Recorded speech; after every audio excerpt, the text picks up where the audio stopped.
I'm very pleased to welcome for our first session after lunch, Michael Perry. Michael is in the UK Mr Plant Geek, and he loves growing plants and sharing his experience with plants on TV, radio, podcasts and social media. He has the crown of Influencer of the Year, which is given by the UK's Garden Media Guild. But also he's someone who has a background in our industry, having worked as a product developer for Thompson & Morgan for 18 years before switching to this kind of career, which he's going to talk to you a bit now. So please welcome Michael Perry. Thank you.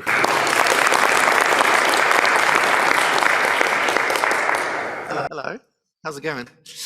I feel like this is the worst shift to do because this is just after lunch and there was a lot of carbs in this Dutch food, don't you think? So hopefully you'll all be awake.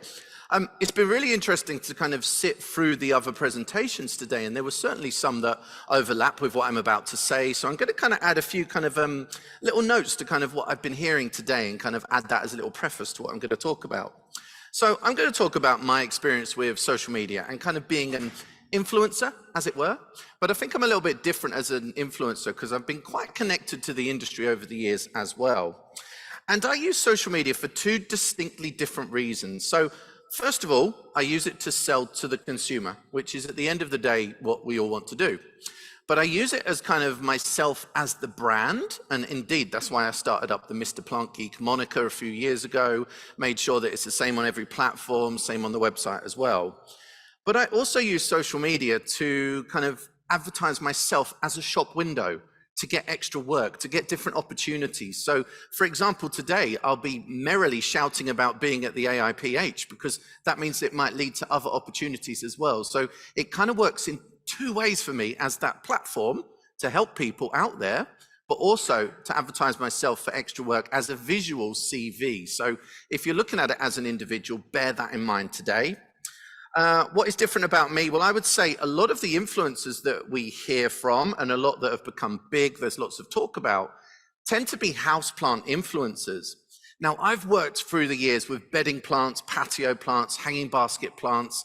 I had a long career with Thompson & Morgan in the UK. So I think that makes me quite placed with quite an unusual niche that I perhaps only realized in the last couple of seasons. So there's hardly anybody else out there talking about patio plants, perennials, shrubs, and quite in the same way that I do as well. So I just wanted to point that out before we start. Also, we're going to talk about social media, but I'm kind of quite vehement that it's not only social media, it's also real life marketing as well. It could be real life experiences. It could be magazine articles, traditional methods as well. So not only social media, and of course we will talk about social media a lot, but you don't have to use it as well. We have this weird thing in the UK, and I was chatting at lunch about, we have a real guilt when it comes to using our phone too much, but there's actually so much in the phone that can kind of help our lives and kind of lubricate what we're doing day to day and online as well. So we'll look at that too. What else did I want to add in? I won't talk about the pandemic because I find that a bit boring, because I think a lot of us are kind of always comparing stuff to like 2020 and what happened then. Of course, we were all at home. We kind of had to use social media to buy plants, to communicate. And we often look at this as that was the point where social media really impacted horticulture. But actually, if you think about it, it was happening about 3 or 4 years before then as well. And the pandemic really just kind of sealed it into place. So I just want to point that out as well. What else was I thinking of? My experience and idea. Okay, that's great. We can officially start now. I just had to get those notes out of the way. Right, is this the right clicker, by the way? Because if it's not, I'll be furious. Do you realize? Yeah. Okay, so we're going to talk about plant marketing in the 2020s. And it works. Okay, so I'm going to talk about myself as being a bit of an in-betweener in a couple of ways. I'm a bit bloated there. It looks like I've just had a Dutch lunch, doesn't it? Sorry.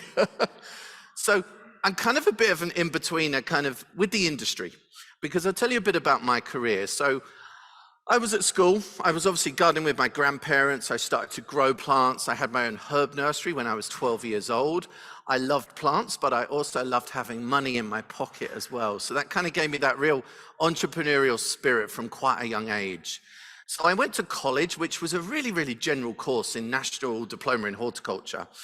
I wouldn't say I learned that much, but it kind of got me in the practice of horticulture. I was still growing plants at the weekend. I had a herb nursery selling plants through the back of magazines as well. So I then got a job with Thompson & Morgan, mail order plant company in the UK. And I was there for about 18 years. And I really built up through the company in the new product development area. So I started off pretty much as an apprentice, and almost from day one, this was a dream job, because we were going out there looking for new plants, you know, getting new plants from customers. I was overseeing some of the breeding program as well. And over the years, I introduced about 500 brand new plants, really unique concepts like the egg and chips plant, which I worked on with Sirikit from Bacon Camp. Also new concepts, so climbing petunias, ground cover lilies, not just new genetics, but different ways of using genetics as well, because climbing petunias are just wave petunias that you've put upwards in a frame. So it was kind of reframing a lot of the plants we already knew as well. So a long career there, but that actually gave me that real in-between situation that I have now, where I'm very connected in the industry. I work with a lot of breeding companies to talk about their brand new plants. One of the best examples is perhaps Pink Kisses, Dianthus from Selector Clem. I've done lots of content with them over 2 different seasons. But also I'm talking to the consumer. I've got that direct access to people at home that are growing the plants, but I can bring products direct from the breeder into them and get that direct feedback in the other direction as well. So I'm quite an in-betweener in those terms, but I'm also an in-betweener kind of social medially. That's not even a word, I know, but kind of in my age. So, you know, the internet came around when I was about 18 years old, I think it was. So I kind of learned how to communicate without the internet. I know how to start a conversation. I know how to meet people I've never met before. I know how to, you know, kind of that old-fashioned networking. People that are a lot younger than me don't necessarily have those skills. I'm not going to say they don't for sure, because everyone's different. But people that are a lot older than me won't have that experience of communicating online. So I think kind of I'm quite well placed in that kind of in-between ground of knowing what it's like online as well as offline as well. And I try to apply that to everything that I do work on as well. So that gives you a bit of background to me, just to kind of explain a bit about what I do with my current role. So I've been freelance for about 5 years. I do a lot of work with QVC in the UK. This is shopping TV. So talking about plants, selling them to the consumer. It gives you a lot of experience in live TV and talking on your feet at the end of the day as well. I also do daytime TV, so various kind of plant tips, kind of going on there always with something a bit different. And sometimes there I can connect the industry to that TV as well, because I might bring in a new product or a plant that people haven't seen before as well. I also do a lot of social media content, so working with lots of breeding companies in Europe, lots of new products as well. And again, passing that on to the consumer, getting the consumer excited about these new plants. And in a way, because I'm working with the patio plants and kind of the outdoor plants, I feel it's still a little bit of a niche that is potentially quite untapped. When you look at how big houseplants have become, it's only a matter of time before those people want to move outside. And yeah, of course, they might not have a garden, they might not have a balcony, but they could easily fix up a window box. So once their house is full of houseplants, Daryl, I've got them. So social media, first up, what platform is going to work for you? First of all, we're going to look at social media, but we will look at offline as well, because I think it's really important to not think that social media is everything. You know, you can choose which platform you go on. You don't have to feel compelled to go on those platforms. There's a great example in the UK. There's a magazine I love called Monocle magazine. It's really cool. It talks about politics, talks about travel, talks about culture. They don't have any social media accounts.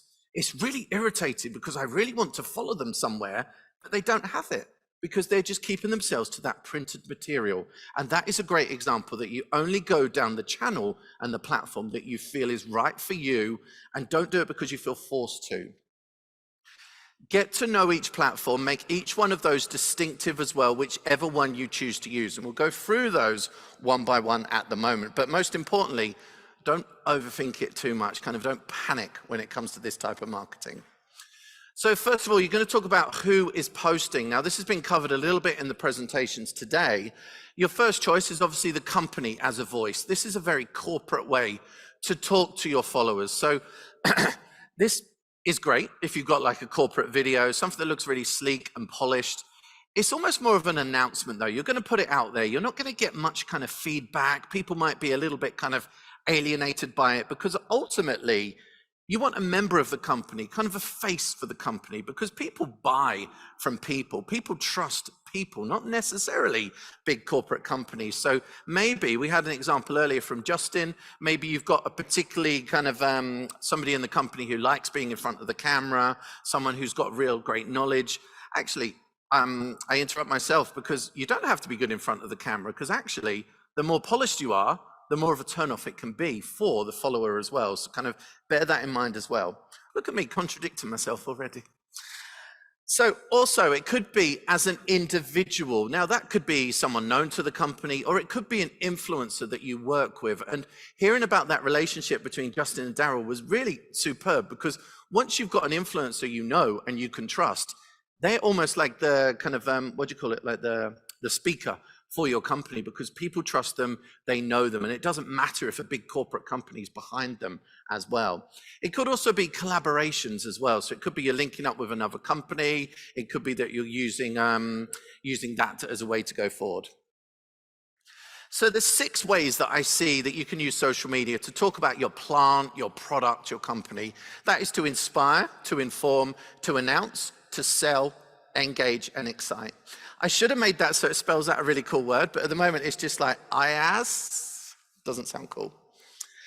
So first up, we're going to look at inspiring. Now, this is an example of some work that I did with Selector Clem a few years ago. Now, I worked with Pink Kisses, which is probably one of the most well-known brand names for a plant since Sophinia. You can fight me on that if you want. I wanted to show a new way to use Pink Kisses. So I kind of hooked up the idea with a style that I'd seen on an Indonesian account called Atelier DE. And they were actually planting up kokedama, but they were doing more than one plant in a kokedama and calling it tanam dharma. And so I was like, oh, wow, this is a new thing. How can I use that in some of the content I'm doing? So at the same time, I was working with Pink Kisses with Selector, and I was like, okay, well, I'll make a multi-tanam dharma with more than one plant, and then create that into a really interesting reel, created some how-to online at the same time as well, and created that content around this new concept that I'd found. And at the same time, by inspiring my followers, I was also connecting companies and kind of also showing that I was very transparent, and I like to work with small companies all the way up to corporate companies as well. So probably something that I love most about my job is kind of connecting people and companies as well. And that came together perfectly when it comes to this content here. So you're giving people different ideas. They're not going to feel committed to buy, but of course, the reason we're hooking people into social media is that we do want to sell to them one day. But if they trust you first and you're inspiring them, then when you do sell to them, it will be that much easier. So you can also inform people. So this could be how-to videos. Now, personally, I find the how-to videos are quite crowded. There's a lot happening there, but there's a few that I've done with QVC over the years, which are quite basic kind of stuff that you, oh, how do I go back? I don't know. Yes.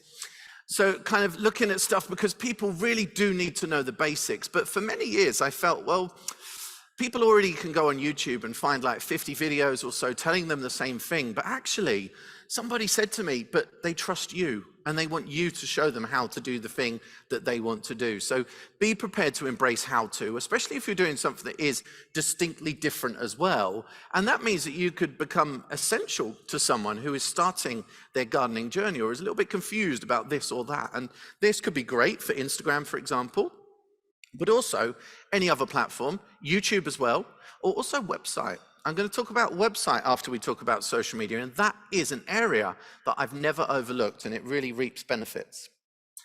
So another way to use social media is to announce stuff. Now, if you're a corporate company or maybe an individual, like, you know, I'm doing some workshops with Timberland over the next week or so, and I'll just announce those online, tell people when the dates are, this and that. It's a really, really useful platform to do that with. But in terms of engagement, don't expect much kind of comeback. Like people are going to be like, oh, wow, thank you. They're not going to do that. So kind of, it will be a little bit like just putting your info out there. You won't get much back. But this is really useful because for a lot of companies these days, or for a lot of individuals, when I search for a company, I'll probably look on Instagram first. And I think this is true for a lot of people. And, you know, even more than, say, Google or Google Maps these days, I'm going to look on Instagram as my kind of source of information. I'm certainly not the only one doing that. And so, for example, in Suffolk, where I live in the UK, if I want to know a cafe's opening dates or kind of special events, I'm probably going to look on Instagram first. So make sure that if you're announcing stuff, put that clearly on social media on whatever platform you've chosen to use. Now, sell. You want to sell to your audience, of course, but if you do all the other bits, then they're going to trust you. They're going to be on your side, hopefully. Remember that people do buy from people. They trust people more than a kind of faceless account. Don't be too obvious about it. You'll see a couple of examples in a moment where I've kind of sold to my audience. I'm not kind of doing the hard sell because it's up to them if they buy or not. But in order to get the message across to them, I've made something fun. I made it kind of really obvious that I put a bit of effort into bringing that to people. Because at the end of the day, we need to be honest about it. As influencers, we now will earn money from our accounts and our followers because we'll be paid to advertise a product. And somehow in UK, we're always quite embarrassed about making money out of things, or especially in horticulture, we're kind of like, oh no, we're not really making money from this, but you can't, this is now, you know, partly a career as well. So make sure that you make it fun for the follower. They're kind of buying into what you're about, and they will trust you when you do want to then sell to them. But if they are going to buy something from you, make it easy. Oh my God, there are so many accounts that I hop onto on Instagram or other social media platforms, and you need to be able to find out what you need to know about the company straight away. You know, we're very impatient these days. If the information isn't there ready to go, then we're probably going to go somewhere else pretty quickly. And even though you're probably sitting there thinking, oh, we shouldn't be so impatient, but actually, if you're looking for the information, it needs to be there. That's just professional and efficient at the end of the day. So also engage. Now, we have the best market research tool in front of us in terms of, well, Facebook's probably one of the best places for that, I'd say, because it's very much a conversation, and certainly my audience on Facebook is very engaged. They're happy to chat, have back and forth conversations as well. So really, for the first time ever, we've got that free element of market research. We can ask without any charge what our customers think of our products before we launch them, after we've launched them, kind of mid-launch as well. So we've got that direct link to customer. And that isn't just me as an influencer that has that direct link to consumer, but you guys as companies and corporate companies, breeding companies, you've all got that potential to link with the consumer through social media, which could then spill over into real life as well. And you can excite people as well. I'm sorry, there was a shirtless picture here. You knew it had to happen. But I just wanted to show you how you can excite your audience. So you need to show them something that's a little bit different, something they haven't seen before, something that makes them stop and be like, whoa, that's cool. And yeah, of course, we still need to be professional, conduct ourselves in a way that, you know, we would want to online, but sometimes you can hook onto trends that are really exciting, a little bit different here and there as well. So this is an example. The pictures you see here, there was a kind of, you know, every so often there's like a trend going around, like especially on TikTok and Reels, but also on social media. This was actually a series of Dolly Parton pictures. And it showed what she would look like if she had a social media profile picture on each of those different accounts. So as you can see here, LinkedIn was very much professional. I'm here with the sweater like slung over my shoulders. Instagram is like, we want to look really cool and stylish. Facebook, we want to look really ethereal, kind of cottage garden, kind of really gentle and lovely. And on Tinder, we obviously want to look something a bit different to all of that. But you can hook people in these very different ways. So this could be, and I've seen companies that do this. So say Innocence Movies in the UK, they do really well at kind of hooking into these trends, adding a little bit of fun, adding a little bit of personality, even though they're a big corporate brand. And it really makes you think of them different. It makes you realize there's humans behind those companies at the end of the day. So they don't actually have to be obviously relevant either. So it could be, I should have the picture here for you guys, but I made this collage with plants as well. So for LinkedIn, I had an Echeveria, which was really geometric, very organized. Facebook, I had Verbena bonariensis. Tinder, I had Nepenthes, you know, the picture plant. So kind of, it was just adding that little bit of fun here and there. But something else that I've got written down there that I haven't got to show you is personality quizzes. Now, I've had a lot of success over the years with my website. I get about 2,000 hits a day on the website, which I think is quite unique for an individual. And very often I'll create quizzes on there. It could be, what color should I paint my fence next? Which houseplant is for me? And when you push those out on social media, people can't help but interact with those. And even better if they're shareable as well. So you can make this a lot of different ways of getting kind of people excited in ways that they do want to share that material as well. And then finally, I've kind of got that little note about celebrities. And I had a bit of a conversation here today where I kind of think the next frontier for advertising plants, we'll talk about kind of printed media, magazines, newspapers, but wouldn't it be cool if one day we put a lot of energy behind a plant and actually got it into like maybe Vogue magazine as a named variety, maybe these new fragrant orchids that are coming out of Holland, for example. I think that would be not the final frontier, but like the next frontier for advertising plants, because yeah, of course we might cringe at celebrities and Kardashians, but they've got that selling power. Why don't we add plants to that as well? And I see Justin nodding, and I think you're going to get them on the Kardashians next season, aren't you? I can tell already. So a few golden rules when it comes to social media from my point of view. So try not to overthink it. Sometimes you can have this really schedule that stretches out 6 months here and there, but actually sometimes it's better to be reactive. Maybe there's an event that suddenly happened or a news story that you can jump on. By all means, have a plan, but also be able to pivot along the way. Spontaneity is often best. People love to see behind the scenes as well. So think about that where you can. Don't be too tidy with the post. Now, of course, take a good picture is very kind of photogenic, but sometimes corporations make things very, very serious, and kind of that is a turnoff. So make sure things are as organic as you are happy to let them be at the end of the day. Show them behind the scenes and be candid at the same time. Now, you can't measure everything. And I work with a lot of clients and they often want to see the figures of kind of my posts, this and that. And very often they kind of don't even understand the figures. They just want them to kind of look big, which seems kind of so weird. And you've got to remember that you're getting the brand out there at the end of the day, and it might be they don't click on that post. It might be in their brains. They think, oh, I'm going to buy something from, Selector. Maybe when they're in the nursery next time, they're going to buy pink kisses. You're never going to be able to measure that. So try and manage clients' expectations, but kind of also bear in mind that it's a real moving target when it comes to that measurement as well. And also, we talked earlier, somebody mentioned the micro influencers. They are so much more important than bigger influencers. And everybody always, they always want to know how many followers you've got on Instagram and stuff. And I generally can't really remember the exact figure because quantity has never been important. It's much better to have an engaged audience than it is hundreds and thousands of followers. If you have got hundreds of thousands and they're engaged as well, that's absolutely fantastic. But people are always wanting to have more, but sometimes work with what you've got and you probably find that you've got a great audience there already. Always follow your advertising rules. So obviously this has become a lot more important over the years. Make sure you've got hashtag ad at the beginning of your adverts and stay positive as well. I know this sounds crazy, but it's very easy to log on to Twitter, see something annoying politically and kind of comment or kind of get involved in something you shouldn't be. And I think you mentioned earlier, Tim, it's very easy to then have a bad comment on social media and kind of you feel like it reverses everything.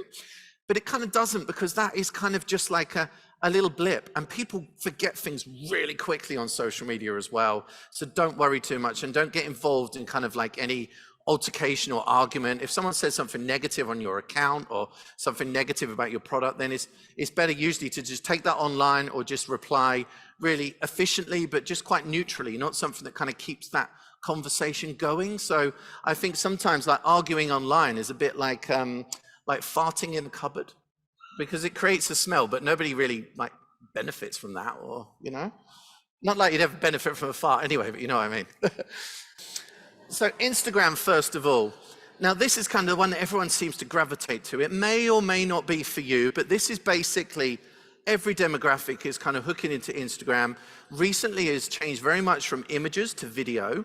There's a big uproar online because people are, oh no, we want Instagram to be for pictures, this or that.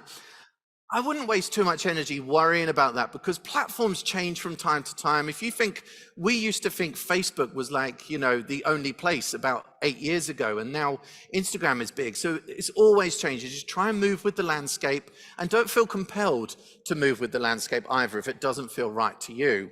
So if you are going to go with Reels, then I've created a few different pieces of content over the years where I've tried to make them a little bit different. So Reels are basically video, not even clips, but like videos that are up to a minute, minute 30 seconds. What is that, 90 seconds? Yes, it is.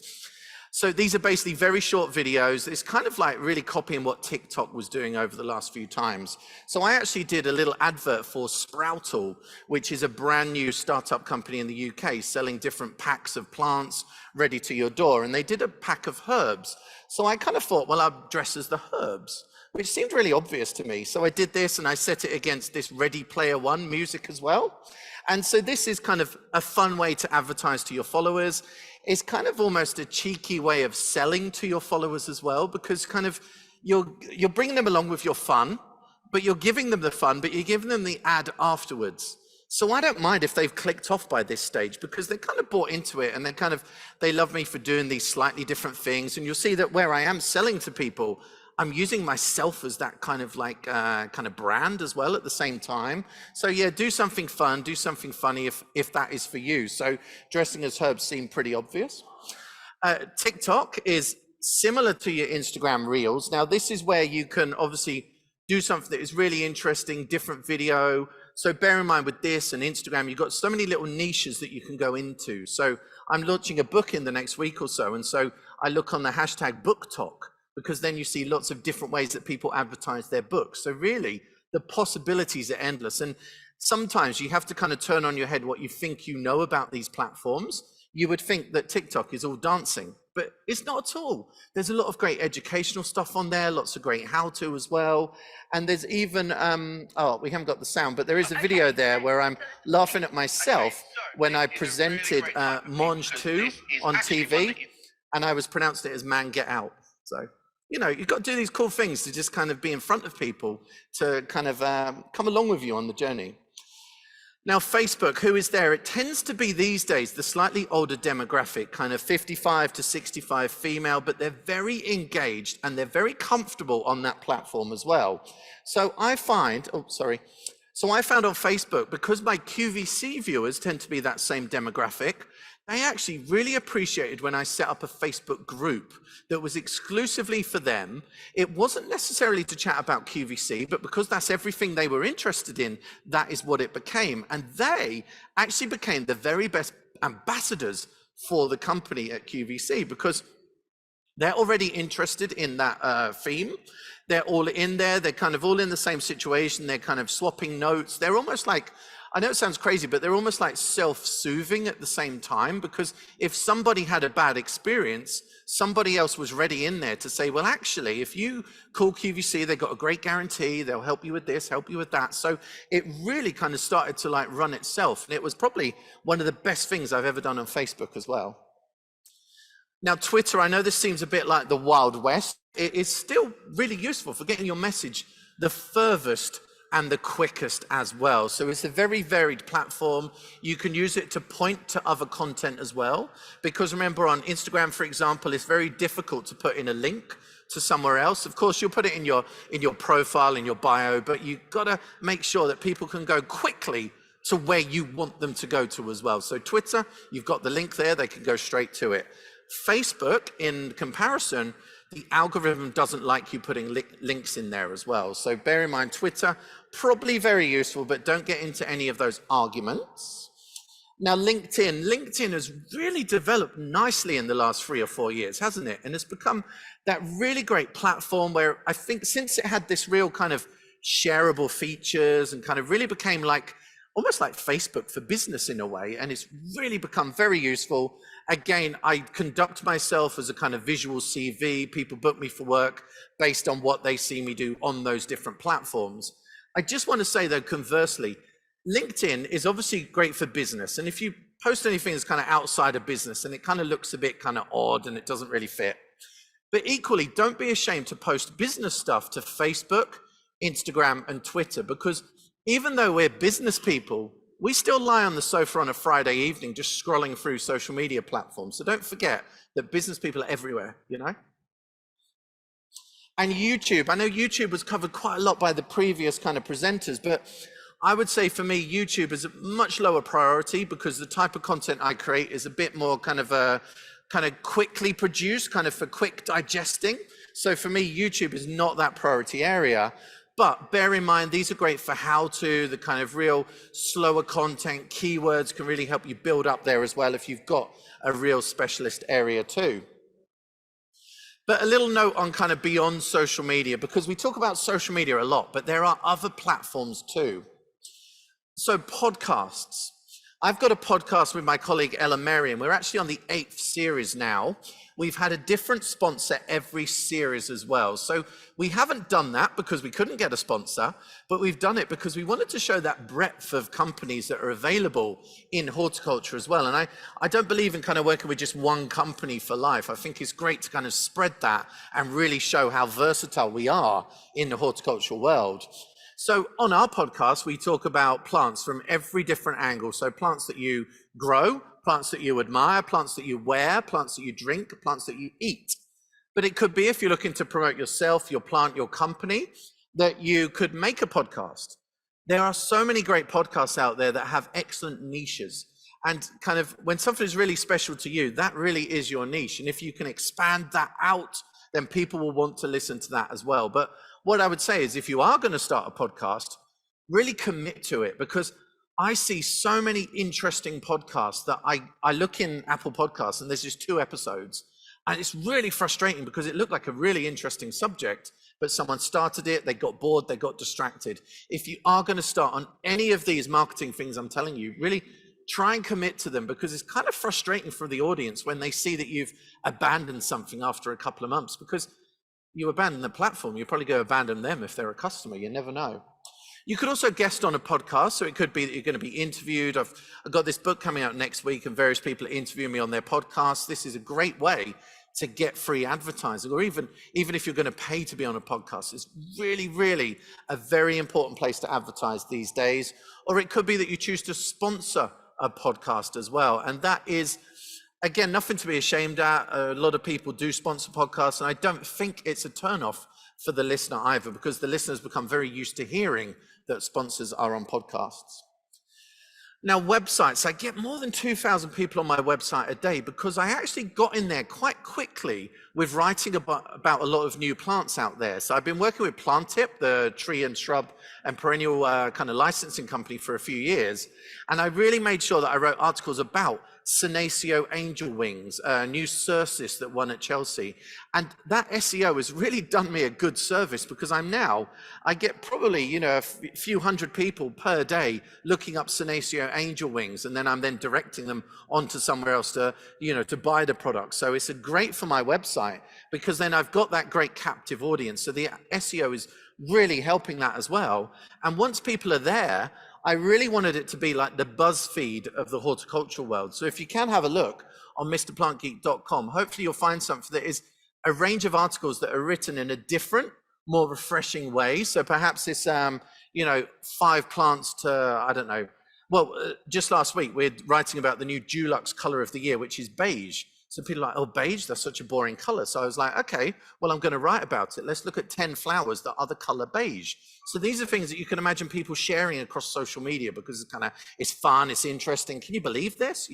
That sort of stuff is what I'm putting out there. But also, I've got various sections on the website with Plant of the Month. We have Wildlife of the Month, all of these that kind of give you that topical content.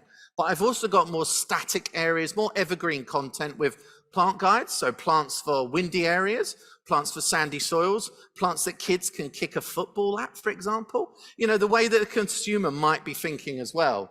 There's also a section on there called Wtf Gardening. Now, WTF stands for what the fuck? And this is really like taking a lot of different phrases and talking about them and letting the consumer know what they really mean. We've got an article on there about compost. Now, this sounds really rudimentary, but people, when they're coming new to our industry. They're like, compost? What is that really? I'm in the garden center. I see 12 types of compost. Which one do I use? How do I make my own? What really is compost? We've got another article on there called, it's about bright indirect light. But I think after this morning, I'm going to have to rewrite that. And then into newsletters. Now, I've been sending out a MailChimp newsletter for the last few years, kind of on a weekly basis. It's called the Plant Geek magazine, as it were, which is really kind of a way to advertise and kind of push people to different articles, different work that I'm doing in real life as well. But recently, and I've just been waxing lyrical to Rachel down here about Substack. Now, Substack is a new kind of social media platform where you write newsletters and you're in control of your content because people subscribe to you. They can also pay a subscription, say $5 a month, to subscribe to your newsletters. So you're actually beating the algorithm. So you're completely in control of that audience. You put what you want in the newsletter, they're subscribing and they're getting it directly in their inbox. That could be written content, that could be video, that could be image, that could be sound bites as well. So I'm starting up a Substack where I'm talking about all the new plants that I find, because at the moment, kind of, I work across lots of different platforms. I have a lot of different plant ideas and new plants that I see that I've got nowhere really to share those with people. And of course, I could share them on Instagram and social media, but they could easily get caught up in all the noise. So here, I'm fully in control of Substack as a platform. But in real life, now I talked about being an in-betweener, so I remember what it was like before we had social media, before we thought that social media was the only way to advertise our plants, because there's a lot of other ways as well. It could be at a flower show. It could be that you fund a garden at Chelsea Flower Show, or maybe one of the more up-and-coming flower shows like Tatton Park, for example. Or it could be that you're going to sponsor a stage at a flower show, perhaps a very practical stage, and then have some of your branded plants there. For example, if you think in the realms of Pink Kisses from Selecta, it could be they sponsor the stage and it is surrounded by Pink Kisses plants. Actually quite easy to make that happen because, you know, you'll have stock at that right time of year, you can deliver the plants, you can sponsor that stage and get that real customer presence in front of the consumer. Now, that spills over onto social media because people will be sharing those pictures on social media as well. So suddenly, real life and social media are almost doing the same job. You could get your plants onto TV. So it could be that you work with someone like myself who does daytime shows. Very often I'll be, you know, say I'm doing houseplant tips or something on a daytime show. I'll look at what new plants or accessories are out there. And I always want to add something a little bit different. So that could be a great opportunity to get your plants on TV. It could be you work with QVC in the kind of retail sphere as well. But it could be back in the, I'm not even sure what year, but when they started to sell poinsettias and they had them in the background of the Christmas TV shows, we haven't done that type of coverage with plants for many, many years. And it might be time to do that or the Kardashian advert. But also collaborate on events. It could be pop-ups. I know that Danziger were looking at doing some different pop-ups in some of the major cities in the UK to kind of showcase their plants, show them to the public. Each year in Amsterdam, you have the Tulip Day where they give away free tulips. This is a great way to get your plant and product in front of consumers. And when you think, oh, we could reach that much more people online, actually, if you're in a town square in a city, you could probably reach a similar number, if not more. So it's not all about social media. But kind of just a few little trends I kind of tagged on to the end here. So kind of horticulture's golden age, that's what I see it as a little bit, because it started before the pandemic, but since the pandemic, we've got a lot of new recruits. We've got a lot of people that we need to help and educate. We need to help simplify stuff. We need to help convert that to careers as well. People think that all jobs in horticulture are landscape gardeners or digging or kind of, you know, potting up plants in the nursery. Of course, there are a lot of those jobs and they could be better paid, but there's also jobs in PR, marketing, copywriting as well. Horticulture is so broad, but somehow we don't get that out there enough. And we've got more eyes on us in horticulture than we've ever had before. So we need to convert those eyes into more enthusiastic people about horticulture, people that buy from us in horticulture, but also people that start a career in horticulture as well. So I think kind of horticulture being in the mainstream is going to continue, as it were. But also a little note there with I know you guys talked about the influencers, sometimes the people that are newer to the industry. I think this is where I've kind of done well because I've got that industry experience, even though I'm kind of an influencer, as it were, and kind of, you know, Daryl's worked for a lot of years, put a lot of research into what he's done as an influencer. So just be aware, if you are going to work with an influencer, you kind of don't want someone who just learnt it last week, kind of that way. And I think it's quite easy to see through those people, but that is potentially one of the risks that I see to kind of what we're doing in horticulture. But generally, I'm a positive person, so that's the only risk I see. So just 4 little trends just to finish us off here today, because Tim's probably waiting for me to get off stage. He really is. It was a very definite nod. So at the top, stacks. I like to always do something a little bit different for social media, something that people wouldn't have seen before. So I saw a little idea out there where people were kind of doing the, you know, the typical herb planter where you have the kind of like a strawberry jar. And I was like, oh, I could do that with a stack of terracotta pots. This is a nice way of planting more in a smaller space because we have smaller gardens. Perhaps we're only gardening on a balcony. So I made an alpine stack. I also made a wildlife stack in conjunction with Selector for their new kind of wildlife bee-friendly plants as well. Also, I'm quite obsessed at the moment with indoor-outdoor plants. So I recently did a shoot with Gardener's World magazine in the UK where we planted up 4 different mixed containers of houseplants, but with a view that we could have them outdoors on the patio table in the summer. So we had crotons with kalanchoes. We had some ferns that you could put in a shady corner as well. We had some indoor-outdoor succulents as well. So I think that is an increased area because kind of, in a way, people could then have houseplants that they just have as outdoor plants potentially, only having one plant. And I think the plant you see there is Semponium Destiny. That was Plant of the Year at Chelsea Flower Show last year, and that buys into that concept. It also buys into an important concept of xeriscaping, which is gardening without the use of water. So a lot of drought-tolerant plants like succulents, grasses, a lot of the drier cottage garden plants like verbena can be used in that, and also using a mulch to keep that moisture locked in as well. Final slide, I promise, is soothing the guilt. Well, first of all, the creative displays, like I've talked about, the Tanam Dharma, kind of looking out for those different ways that people could be displaying their plants, kind of different trends that we could hook onto, but also bedding.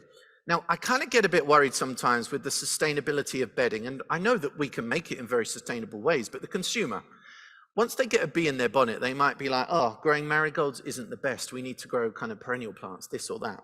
So you could treat that 2 ways. You could grow perennials as bedding. So it could be you grow penstemons that flower for 5 months of the year and treat those as the bedding plant that you never pull out.